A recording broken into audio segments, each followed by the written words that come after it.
Hello everyone, I'm Benny Mok. Welcome to my English channel. My channel is called Learn English from Mistakes with Benny Mok. From Hong Kong to Canada and back to Hong Kong again for about 4 decades before settling in the UK in 2021. My channel will be dealing with 4 crucial areas. Topics 1 and 2 are about fixing common errors in English usage and pronunciation. Topic 3 is about learning the IPA. The IPA stands for the International Phonetic Alphabets. This sound system really helps because English is not a phonetic language. So it's really important for non-native speakers to get to know what the sound system is like and to learn how to pronounce words correctly and properly. Topic 4 is about learning the useful idiomatic and colloquial phrases and expressions because they are really important for informal spoken English. Chapter 1, question number 1. Why did I choose this name for my channel? Good question. Let me put it this way. There are 2 reasons behind. Reason number 1.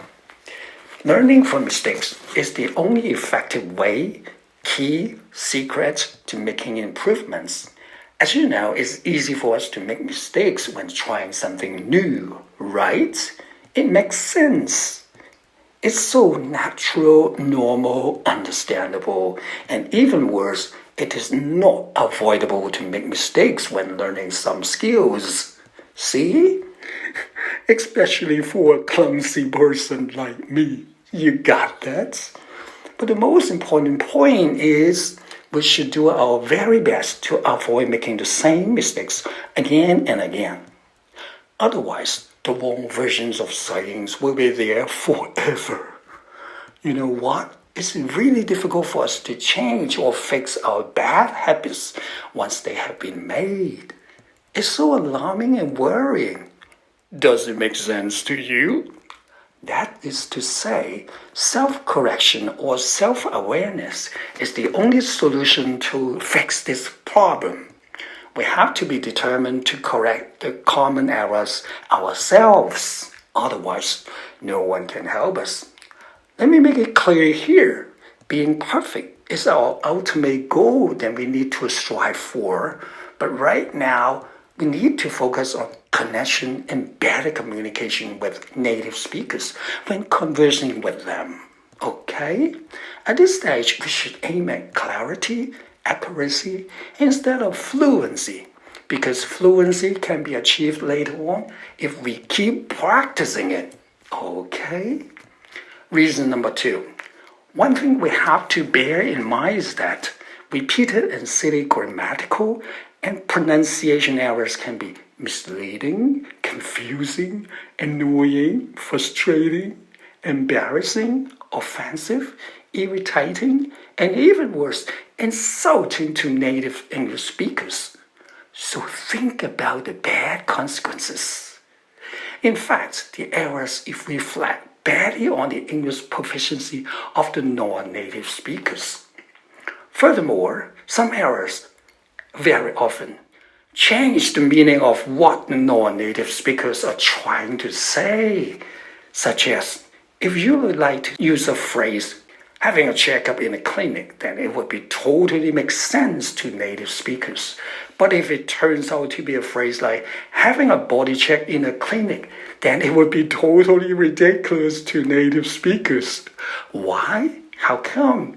Because body checks should only be done at security checkpoints at the airports, and the security guards need to ensure that passengers getting on the planes without illegal items. As a matter of fact, lots of non-native speakers, they create tons of strange sayings and terms which confuse and frustrate native speakers very much. For instance, the meal was mom cooked, and my mom is a good cooker. Obviously, there's a big mistake over there, because the correct version is the meal was cooked by mom, and my mom is a good cook, or a good chef. Okay? Moreover, some errors are a matter of not inappropriate language, which would be considered very impolite, such as to say, "Hey waiter, come here, give me a menu," in a restaurant. But actually we should say it like, "Excuse me, waiter, could you bring me a menu, please?" In a very friendly tone and manner. Don't say, "What?" if you don't understand what the native speakers are trying to say. Instead, you should say, "Pardon me, I'm sorry, excuse me, come again." In a nutshell, we need to focus on clarity, accuracy, and politeness. That's the way we are striving for. Remember, positive attitude counts and good mindset matters. Question number 2. Thank you so much for sharing your brilliant thoughts and ideas on this big topic with us. I really appreciate that.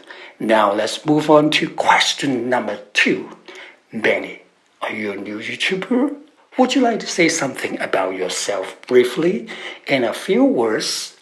Oh, for sure, certainly. I'd love to. Because this is my first videos on YouTube, I'd like to tell you something about myself briefly, okay? I'm Benny Mok.